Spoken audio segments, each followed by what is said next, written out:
Alright, so just an update. It's a little dark back here, I apologize. I took your suggestions and I used a steel punch with a 1-pound ball peen hammer to the inner race of this bearing.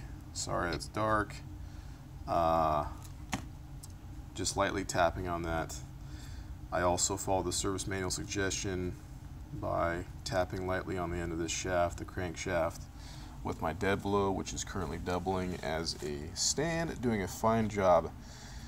That did not really help the situation out. However, my unofficial test is to see that this does not stick and that the weight on the bottom here will work with gravity to level itself out on its own. And it does that. How, you may ask? Is that the case now? Well, a shameless plug for Tusk brand crank installers. Somehow I got the idea, me of all people, to install this guy here. Just kind of thinking about your suggestions, I thought maybe if I try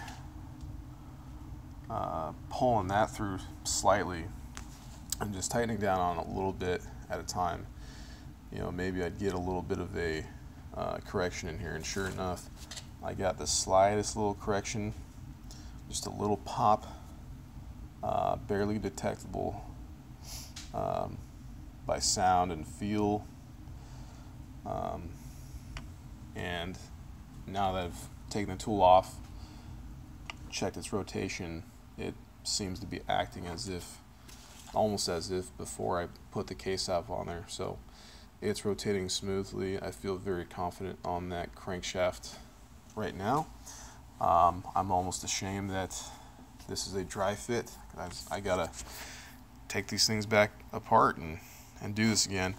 And the transmission is rotating much better than it did before. With assembly lube and the wide ratio gears, I have found that there's a bit of a difference between this and the original gears, but this is rotating smooth compared to where it was before.